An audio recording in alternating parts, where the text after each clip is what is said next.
Legend.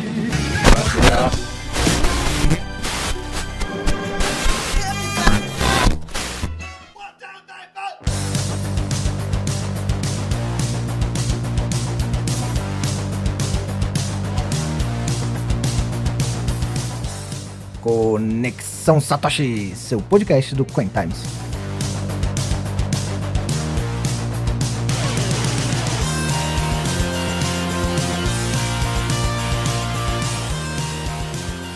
Senhoras e senhores, bem-vindo para mais uma edição do Conexão Satoshi, seu podcast do Coin Times. E estamos aqui novamente com os nossos queridos amigos.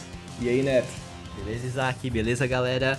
A frase de hoje, disruptiva, é que a criptografia é a última forma de violência não direta, do Julian Assange.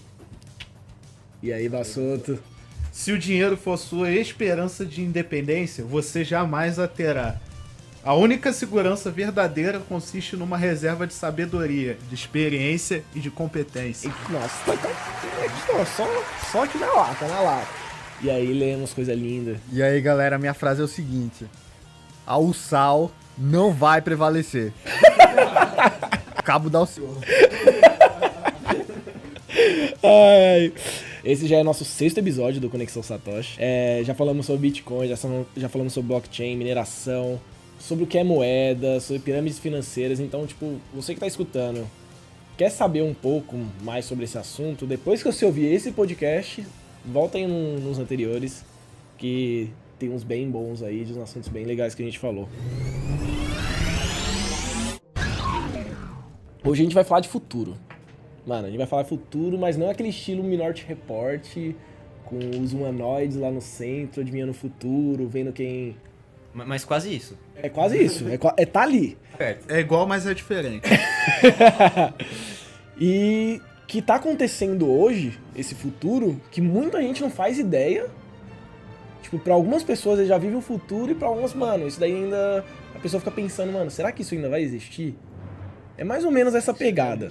Alguém faz ideia o que é Ethereum ou Smart Contracts? Não sabe? Mano, pera aí que se você não sabe o que é isso, você ainda tá vivendo o presente, você não tá vivendo o futuro. E se você sabe, você não entende ainda as consequências...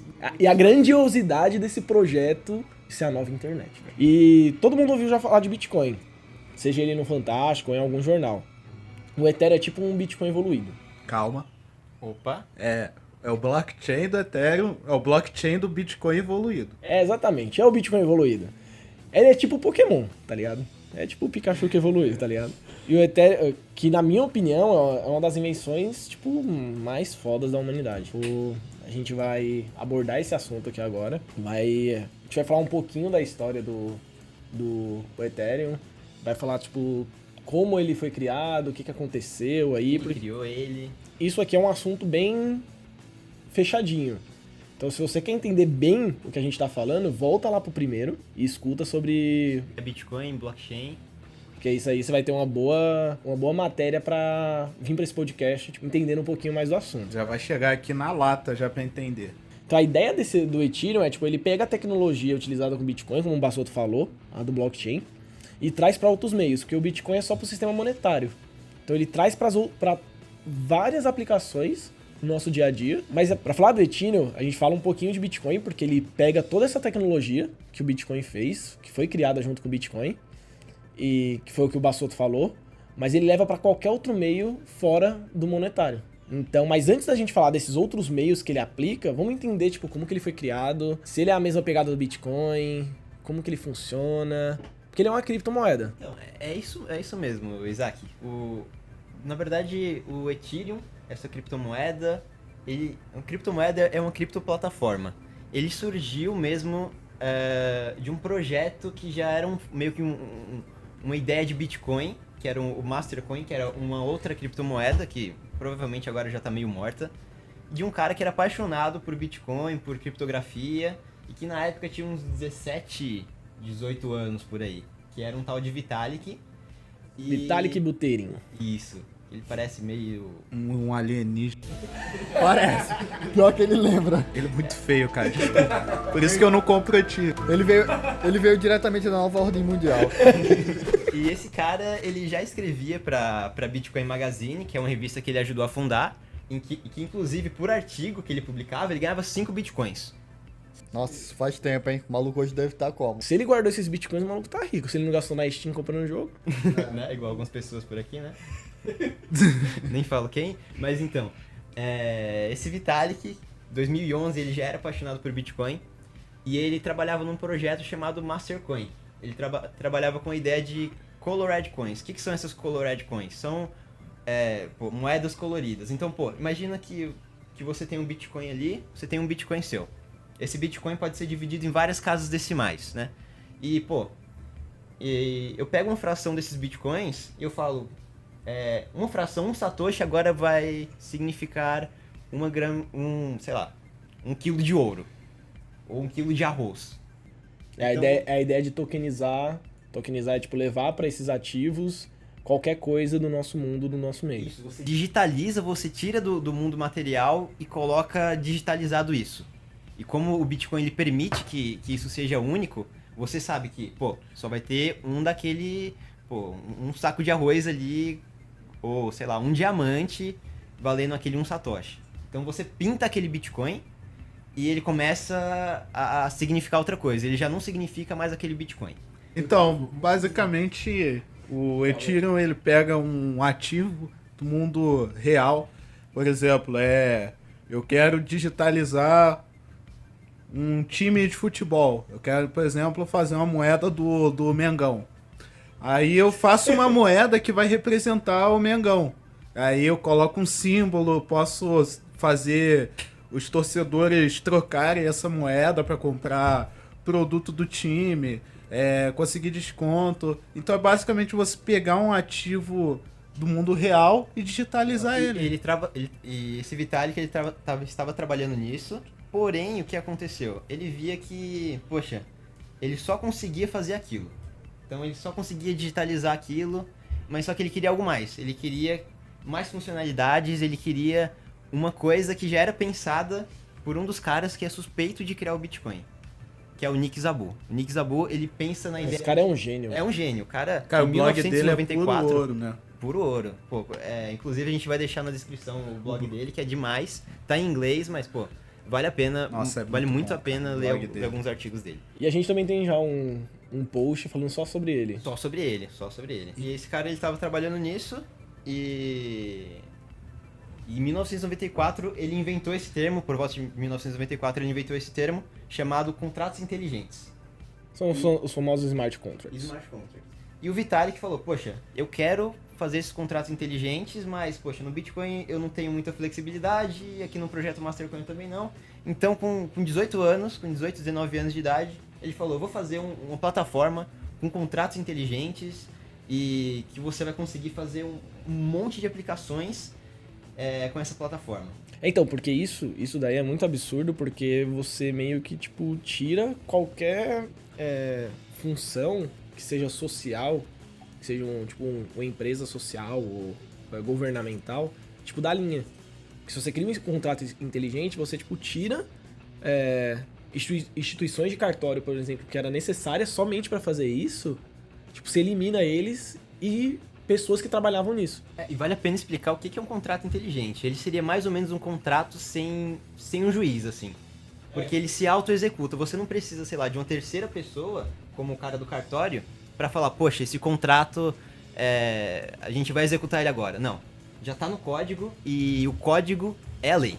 Não precisa ninguém validando aquele contrato no cartório, né? Que você tira do meio o elo mais fraco da segurança da informação, que é o ser humano. O ser humano é falho. Com um contrato inteligente, por exemplo, você pode apostar que vai chover. Eu vou apostar com o Neto que sexta-feira vai chover. Você faz um contrato inteligente e coloca todas as condições lá. Por exemplo, se der chuva, eu ganho. Se der sol, o Neto ganha. Aí, da onde vai pegar essa informação? Vai ser do Google. Então, sexta-feira, no fim do dia, vai pegar a informação. Se choveu, o dinheiro apostado vem para mim. Então, no contrato inteligente, você coloca o dinheiro, coloca as condições que você quer que o contrato seja executado e para onde esse Eu acho, dinheiro vai. eu acho que nem o próprio Vitalik, o criador do Ethereum, ele imaginava o potencial disso. Ele pega, simplificando um pouco, a ideia do Bitcoin, que você tem... você não precisa realmente de um órgão para validar aquele dinheiro. Então, sei lá, na nossa moeda, quem é que está validando? É o Banco Central, aquela marca d'água lá que o Banco Central coloca na nossa cédula, e aquele número de série é o que realmente atesta o valor da cédula aqui na nossa carteira. No caso do Bitcoin não, né? O que está atestando o valor daquilo é o próprio código. Então você não precisa de alguém dizendo que aquilo vale. Você tem no próprio código toda a oferta monetária, quanto vai ser emitido, etc. E a mesma coisa vai pro Ethereum, né? E você cria uma coisa bem bizarra, que são organizações autônomas descentralizadas. Pô, o que significa isso? Significa que você tem uma organização sem uma pessoa central comandando ela, sei lá. Seria como se fosse uma empresa governada por código. É uma situação bem futurista, bem bizarra, e muita gente, sei lá, o Vitalik, ele acredita que isso pode se desenvolver ainda mais, ou seja, você vai colocar inteligência artificial no meio disso. Mano, se você coloca inteligência artificial no meio disso, imagina, tipo, Exterminador do Futuro, velho. Não vai ser pior, vai ser Matrix, cara. Tipo, Outras pessoas imaginam que isso não acontecerá e que essas organizações descentralizadas vão fazer funções básicas como elas fazem hoje. Então, hoje elas basicamente funcionam por meio de votação. Em 2014, eu acho que 2015, foi criado o DDAO, que era como se fosse um sistema de investimentos com várias pessoas juntas ali, colocando dinheiro, e diversas pessoas, de acordo com a sua participação, investiam em conjunto, porém o elo fraco ali quebrou esse sistema, né?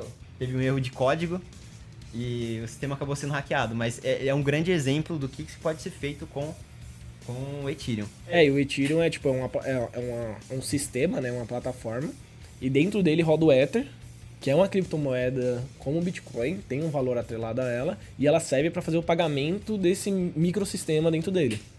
Às vezes se confundem muito, né? Porque o Ethereum, na verdade, é essa grande plataforma, esse grande, vamos supor assim, um grande computador inteligente que consegue executar esses contratos inteligentes, que foi a grande criação do Vitalik.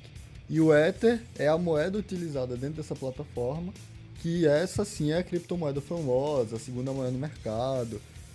Hoje ela custa por volta de $258, né? Hoje a gente tá em uma baixa absurda, mas ela ano passado chegou ao pico de $1.200, Chegou a bater $1.000. Ela é a segunda maior criptomoeda, né? em volume e Em market volume de cap. mercado, isso. Só perde pro Bitcoin. eu tive a sorte de conseguir vender no topo, hein?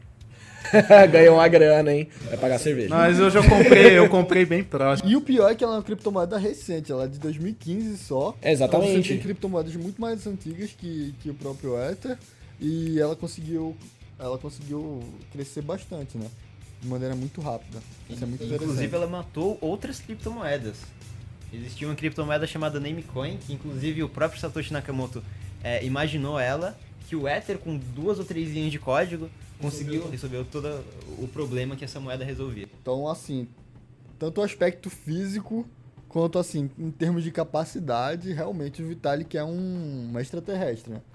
Ele conseguiu resolver um problema absurdo aos seus 18, 19 anos. Isso é uma coisa surreal. Você pensa aí, tipo, galera coloca Mark Zuckerberg aí no topo aí, no pedestal, não imagino que tem uma galera aí novinha fazendo coisas absurdas aí pra mudar o mundo. O que você fazia com 19 anos?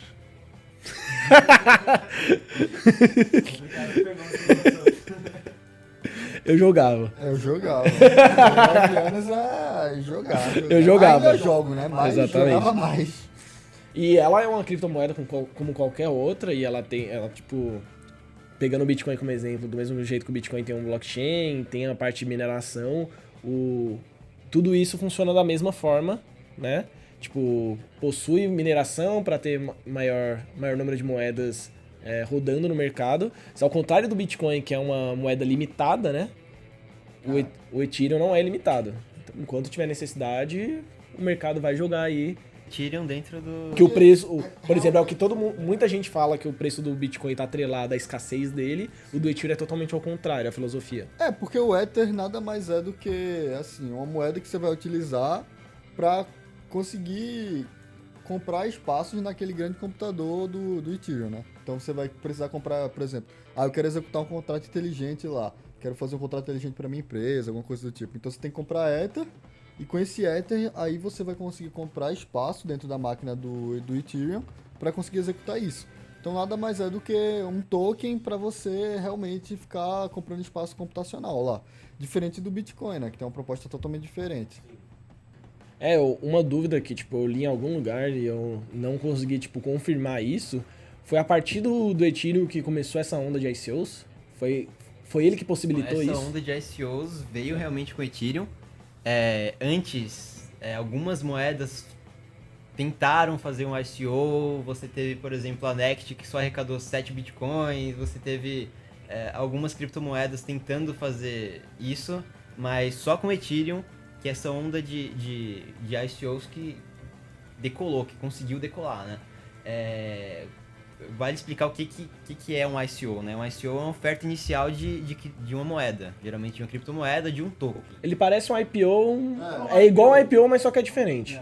É igual, mas é diferente. No caso do IPO você tem vendas de papéis, de ações no mercado, e no caso agora da ICO você tem no mercado de criptomoedas essas moedas que são vendidas para financiar um projeto, né? É o mesmo papo de digitalizar, agora a gente está digitalizando a bolsa de valores, é isso. A gente está digitalizando e globalizando a bolsa de valores. E tornando ela mais acessível. Agora você, com R$100 em Ether, você consegue entrar num ICO e apostar se vai dar certo, se não vai. Você meio que muda o lado da equação, né? Porque quando você tem um IPO, esses IPOs eles são negociados no mercado primário. Depois chega no mercado secundário com outro preço.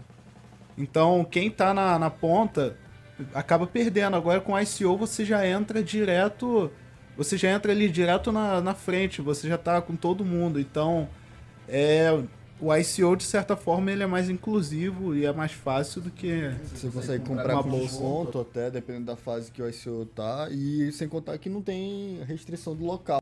Você pode comprar um ICO da China, do Japão... Não, depende. Nos Estados Unidos você já não pode. Não, eu tô falando em questão de, assim, se eu estiver no Brasil, eu posso comprar um ICO de qualquer lugar do mundo. No caso dos Estados Unidos é diferente porque é regulamentação, né? Lá você não pode investir em ICO. Mas assim, eu tô falando que se eu tô aqui no Brasil, assim como o Bitcoin, eu não tenho restrição de pra onde eu posso enviar esse dinheiro, entendeu? Eu posso enviar esse dinheiro pra qualquer parte do mundo. Cara, eu acho que essa é a primeira aplicação que realmente o Ethereum muda na nossa vida. Estão mudando o mundo mesmo, tipo, de uma forma que eu falei no começo do podcast. É a nova internet. Tipo, eu achava que o Bitcoin era uma coisa super revolucionária, mas depois que eu comecei a ver o Ethereum, mano, eu vi que, tipo... Cara, é muito mais evoluído que o Bitcoin. Calma. Aí você já tá se empolgando muito. Falou o fã do Bitcoin. São duas propostas diferentes, né?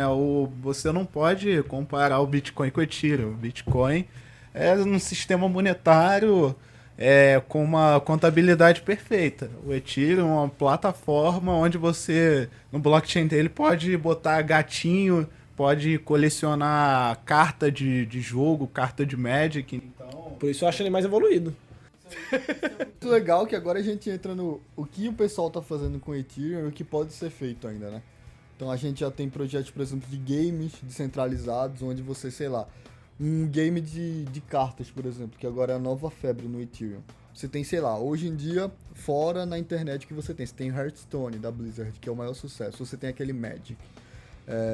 Agora você com blockchain, você consegue realmente trazer aquilo de volta da sua carta, aquela carta é realmente sua. Não é uma carta ali digital, aquela carta é realmente sua, você tem poder, você pode, se quiser vender ela, você vende e recebe em Ether, que acaba você depois pode converter em Bitcoin, ou até mesmo na sua moeda local. E isso é muito legal. Volta aquela experiência que você tinha, é quase aquela nostalgia que você tinha quando você abria o pacotinho de Yu-Gi-Oh, né? Mas agora é tudo digital, mas aquilo realmente é seu, entendeu? Do mesmo jeito que o Bitcoin é digital, mas é um dinheiro que realmente é seu, aquelas cartas realmente são suas. Curiosidade interessante é que o Bitcoin começou a ser negociado em uma exchange de card de Magic. Ou seja, a gente tá dando uma volta aí, mas a gente não tá saindo do mesmo ponto. E aí, fora games, você tem projetos de, por exemplo, YouTube descentralizado, como é o caso do Paraty. Não, que mano, é absurdo, porque você corta os intermédios, por exemplo, que o Google fazia com o AdSense, que ele fazia um intermédio e pegava uma porcentagem disso, e agora você tem o peer-to-peer pro marketing digital e pra entrega de conteúdo. Então, tipo, o YouTube barra o AdSense do Google, tipo, tudo numa plataforma só, entregando tokens diretamente pra pessoa, sem precisar, tipo, de custos altos pra você receber isso daí. Mais incrível, as próprias pessoas fazendo a curadoria do conteúdo. Tipo, é um sistema que você não precisa, voltando na questão do humano. Você não precisa do humano operando, ganhando em cima disso, enquanto tem várias pessoas ganhando em conjunto. Isso é interessante, né? Porque o sistema, ele colabora, ele joga junto, né? Tem esse incentivo que é muito interessante das criptomoedas, que o sistema, como um todo, se comporta de maneira justa, porque eles se beneficiam e beneficiam o sistema. Justo. Tem também, por exemplo, uma plataforma que saiu recentemente, que é a Augur, que é um mercado de previsão. Mano, que você consegue, tipo, por apostas, né? Tipo, tentar adivinhar o futuro, e você aposta tokens e ganha isso daí da melhor forma, sendo que você pode apostar qualquer coisa lá dentro. É uma versão melhorada daquele site lá, o Betfair, que você aposta tudo. Exatamente. Você aposta e vai chover, porque foi o exemplo que você deu no começo do podcast, mano. E na eleição americana, cara, foi muito maneiro. Perdeu dinheiro. Não, eu falei... Foi no Trump. Eu falei, vou botar R$50 aí, se eu perder, perdi. Aí eu consegui, mas um papel importante do Ethereum, do smart contract, que tá junto com o Ethereum, é o caso do combate à censura. Porque todos os contratos da rede Ethereum são a prova de censura e de uma modificação de uma terceira parte. Por exemplo, Teve um caso recente disso, de uma reportagem que saiu e pediram pra tirar ela do jornal, aí o jornalista foi lá e subiu ela na rede do Ethereum. mas isso só mostra que quando você tem um contrato que ele é incensurável e inviolável, isso aumenta ainda mais a confiança nas duas partes que estão negociando. Então você não precisa confiar num cartório, e quando você tem isso no futuro, os custos de transação vão ser bem menores. Porque às vezes você vai lá no cartório abrir firma, quando você vê, tá saindo de lá com menos R$50 na carteira. Agora, se os smart contracts se popularizarem, todos os custos de transação vão cair, então você tem ainda mais possibilidades de coisas para se fazer com o seu dinheiro. Não, e tem várias outras aplicações. Tem o Arcade City, né, Que é o Uber descentralizado. O Uber descentralizado, né? que tipo funciona, não tem uma empresa por trás ganhando em cima disso, tipo a ideia do Uber em blockchain, tipo, rodando livremente. E realmente não há limite para o que você pode fazer com contratos inteligentes. Vai da mente do empreendedor, né?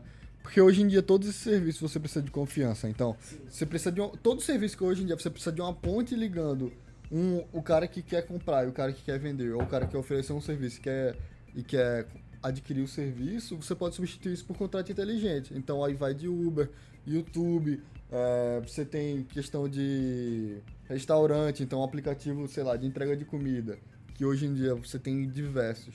Cara, tudo isso você pode substituir por contratos inteligentes. Tem rede social. Rede social que já tem. A Steemit é muito boa. A Steemit, você tem a Minds também, que é outra rede social. Uma das aplicações que eu mais gosto do blockchain do Ethereum é o Civic. Que eu acho que, tipo, a questão de você ter toda a sua documentação, né? Pensa, mano, você não sabe de identificação, né? todos os seus números de identificação, cartão de crédito, passaporte. Isso você pode ter numa rede do blockchain, tipo, um token pra isso, assegurando todas as suas informações, mano. A possibilidade de fazer coisas com isso são absolutamente incríveis. Então você tem desde possibilidade de utilizar isso para crise de refugiados até máquinas de cerveja. No evento da Consensus, que foi do ano passado, no fim do ano passado. Não, foi no começo desse ano. Quando foi a Consensus? Foi começo desse ano. começo desse ano, eles colocaram uma máquina de cerveja que identificava Se a pessoa era de maior de idade lá no e caso- liberava a cerveja. Lá no caso são 21 anos, né? Porque foi nos Estados Unidos. Então ele identificava se a pessoa tinha idade para comprar cerveja e aí sim liberava ela comprar. Não, eu uma fico cerveja. pensando isso no futuro, por exemplo, sendo aplicado, jogo, por exemplo. Cara, você pode fazer isso pra tudo. Por exemplo, votação. Você vai identificar, por exemplo, ao invés de você ter, sei lá, 1000 pessoas como voluntários, você tem uma máquina que identifica se aquele cara já votou ou não votou ainda, se aquele cara tá, sei lá. E o melhor, ser público isso. Pois é, Não é mutável, né? tudo em código, entendeu? Então você pode auditar tudo pelo código. Você pode ver se tem alguma fraude ali no meio, se não tem. Que é o problema da... Problema não, né? Que o governo brasileiro fala que é a forma mais segura de fazer uma votação, que é os meios das nossas urnas, né? Pode até Pode até ser, existe esse tipo de urna, né? Mas as nossas são os mais seguros. As nossas são as mais seguras. A pode gente até não ser. tem, tipo, Mas um ninguém pode Vitalik, auditar, né? mas a gente tem a forma mais segura de votar.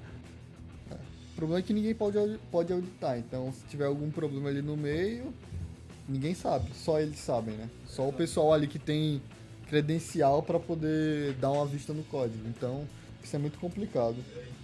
Ter uma solução de votação aí via blockchain solucionaria muitos dos nossos problemas, porque pensa isso não só em votação de parlamentar, mas votação de lei, aprovação de Câmara de Deputado, qualquer coisa nesse meio, sendo público e auditável, seria fantástico para Uma nossa sociedade hoje. sem governo, né? Estilo cypherpunk, só as máquinas lá. Não, mas eu acho muito legal esse futuro, só que a gente tem que ter um pouco de cuidado ainda em relação a isso, segurar a empolgação, porque o que eu vejo hoje é muita gente entrando em ICO com projetos que prometem que vão revolucionar o mundo e que vai mudar completamente as coisas. E na verdade a maioria desses projetos é fraude ou não vai sair nem 1% daquilo. Só para você ter noção, mais de 90% dos ICOs, talvez seja até um número baixo, mas estou aqui colocando uma estimativa. 90% dos ICOs viraram pó. Basicamente isso, as pessoas perdem dinheiro. Então, ICO ainda está muito faroeste, então vamos tomar cuidado e segurar a empolgação. Eu acho muito isso, né? Muito aquele... Não sei se vocês já viram aquele gráfico do ciclo de novas tecnologias, que eu acho que é Ciclo de Gartner. de Gartner, de novas tecnologias. Então, primeiro você tem a empolgação, porque ninguém sabe realmente o que aquela tecnologia pode fazer, que no caso acho que a gente tá passando, já passou, né? 2017 foi mais forte, mas 2018 também tá muito forte essa onda de ICOs. Então ninguém sabe direito o que o blockchain vai conseguir resolver. Com certeza vai conseguir resolver muita coisa, mas ainda eu acho que não existe tecnologia suficiente para a gente conseguir lidar com tantos problemas assim como É aquela os ideia, ICOs o prometem. blockchain tá tão na moda, né? Com toda essa visão de bancos, empresas olhando para isso, que todo mundo quer aplicar ele em qualquer Isso. meio. E às Falar vezes, blockchain para parecer mais inteligente. Exatamente. e às vezes não se aplica, né? Então você tem, depois dessa fase de, sei lá, de expectativa, empolgação, etc., você começa a cair na real e ver, estudar aquela tecnologia e ver para que ela serve, né? Blockchain nada mais é do que uma base de dados descentralizada. Então, tipo, se você vê aí Music Festival Blockchain, festival de música do banco de dados descentralizado. Você tem que ver se realmente faz sentido, né? Você tem um banco de dados centralizado dentro da sua empresa. Tem empresas que não vão se aplicar a isso. Tem negócios que não vão se aplicar. Então, depois que você passa dessa fase de empolgação, você tem a fase de desilusão, porque as pessoas não veem que não era tudo aquilo que era dito antes. Então, talvez seja essa fase que a gente esteja passando agora, nessa baixa de mercado. Dependendo de quando você tá vendo esse vídeo, né? Tá escutando esse podcast, vídeo não. A gente tá gravando em agosto de 2018, o mercado tá passando por uma baixa. Pode ser isso, um período de desilusão, porque todo mundo achava que blockchain ia resolver o mundo, a paz mundial, ia ser a paz mundial, e não é tudo isso, né? Mas aí depois dessa parte de desilusão, você realmente tem a curva de produtividade, né? Que as pessoas sabem onde vão conseguir aplicar, e aí você tem uma coisa produtiva. Agora aí começa... A internet foi meio que isso também. A gente tem o Paul Krugman aí, nosso economista querido, falando que o impacto da internet não ia ser maior que o do fax. É complicado, né? O Ethereum, ele pode trazer um futuro bem bizarro pra gente. Como eu falei, dos DAOs. Pô, imagina só, uma sociedade, igual o Lucas Bassotto falou, rodada por um código na máquina. É você ter, tipo, como mestre o computador. Exatamente, é você ter É a brincadeira do Terminador do Futuro. o juiz e o executor de absolutamente tudo dentro da sociedade. Pô, já pensou nisso? Mano, isso é tão Black Mirror. Pode caminhar para um verdadeiro cenário de distopia, né? A gente tem aí cidades e que tudo é um computador. Tipo, você vai saber, o computador ele vai programar a hora que o ônibus vai chegar, tudo através de inteligência artificial. Sua própria inteligência vai aprendendo cada vez mais. Não é um futuro muito distante. Então, porque aí você entra, por exemplo, em inteligência artificial, você entra também, por exemplo, em realidade virtual. Porque se você entra em uma realidade virtual, por exemplo, você entra numa sociedade utópica ou distópica, tipo, e você entra nisso, você fala, mano, a sociedade tá, tipo, tão absurda que eu vou pro mundo virtual pra, tipo, fugir da minha realidade. E nesse mundo virtual também são máquinas. Que você tá pagando, tipo, via dinheiro digital. Que elas mesmas fizeram esse mundo digital que você quer. Tem uma reportagem muito interessante que eu li há alguns meses, não foi aqui no Brasil, eu vou tentar achar pra colocar aqui no link embaixo, que o cara, ele tinha sido demitido da empresa dele por uma máquina. Ele não tinha feito nada de errado, é só porque naquela empresa, a máquina, tipo, tem um computador lá que ele faz o registro de entrada e de saída de todos os funcionários. Ele registra... Ele é tipo o RH da empresa. O RH da empresa é uma máquina, é um computador lá. Nossa. Sendo que, tipo, ele não é, tipo, inteligência artificial. Ele é alimentado por banco de dados. Sim. Mas, tipo, dependendo de como você alimenta o banco de dados dele, ele, tipo, é programado pra demitir uma certa pessoa caso... Não compra certa coisa. Então, o que aconteceu? Não foi nem isso. O cara, tipo, o chefe do cara ia sair de férias e esqueceu de renovar o contrato dele. Ele tinha assinado o contrato com a empresa, renovado o contrato. E esqueceu de renovar no sistema. E o que aconteceu? Tipo, quando ele tentou chegar no trabalho pra trabalhar normal, tava travado. Ele não conseguiu entrar com o crachá dele. Aí ele foi resolver com o pessoal que tava lá, tipo, pra saber. Cara, o que foi que aconteceu? Aí ele falou, não, você tá demitido, então, aqui no sistema você tá demitido. E aí ele, tá bom, e aí, o que é que eu faço? Tipo, não tenho o que fazer. Porque tinha que falar, tipo, com os diretores que não estavam na empresa na hora, porque, tipo, só os diretores tinham mais autonomia do que a máquina. Nossa. Cara, isso lembra daquele episódio do Black Mirror chamado Noise Dive, eu acho. Que quando você tem um palm top, olha, um celular que você pode dar rating nas pessoas, então você dá estrelinhas pras pessoas. Sim. E cara, e se eu falar pra você que esse sistema já tá sendo desenvolvido pelo segundo desenvolvedor do Bitcoin? Ele tá lançando um sistema muito parecido com esse. Mano, porque, tipo, eu se não você... vi esse episódio. Porque, tipo, qual é a grande a ideia aplicação é a disso? ideia que, tipo, você é avaliado a todo momento por qualquer pessoa que tá ao seu redor. Se a pessoa te avalia bem, você tem pontuação boa, então você pode morar num bairro bom, você pode frequentar lugares bons, você pode fazer amizade com pessoas que têm, por exemplo, o Uber. Hoje, quando você sai numa corrida do Uber, você coloca 5 estrelas. Se você não tiver, não sei se você sabia disso, mas você como usuário, você também tem pontuação. Se o motorista te dá poucas estrelas, quando chega pro motorista, quando você pede a corrida, ele pode aceitar ou recusar de acordo com as suas estrelas. Seria basicamente isso que acontece numa corrida de Uber Pra tudo da sua vida. pra sua vida. Então, tipo, se você vai comprar um café, se você tiver, tipo, 3 estrelas, você não compra café naquele lugar. Não compra café naquele lugar, não mora naquele bairro, não entra naquele lugar, não trabalha naquela empresa, não estuda naquela Vou escola. falar uma coisa, o governo chinês, ele já faz isso. E outra coisa, o governo chinês está investindo em blockchain. O que a gente pode Deus me livre. imaginar disso? Não, Vai aí, dar Distopia aí- completa. Vai dar completa. ruim. aí você imagina então o mundo ele chega a um cenário insustentável e as máquinas elas criam um lugar onde as pessoas elas podem viver num mundo perfeito, uma simulação de mundo perfeito. Cara, Isso lembra alguma coisa? San Junipero. São Jennifer, Black Não, lembra Matrix, cara. Também. É. Então, Mas isso as pessoas ou seja, isso já tá acontecendo, cara.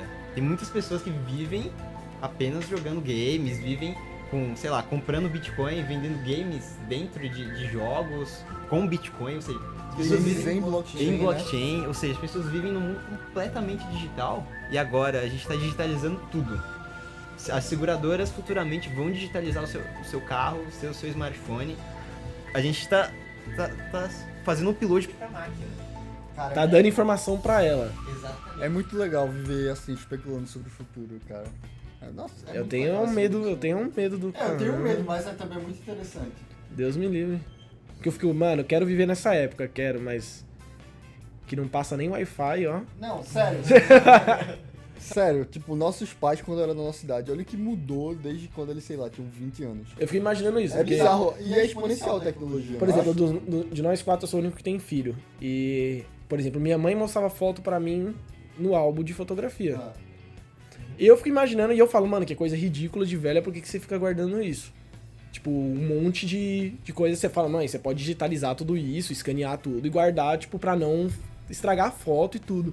Aí eu fico pensando, mano, e eu mostrando pro meu filho no celular, por exemplo?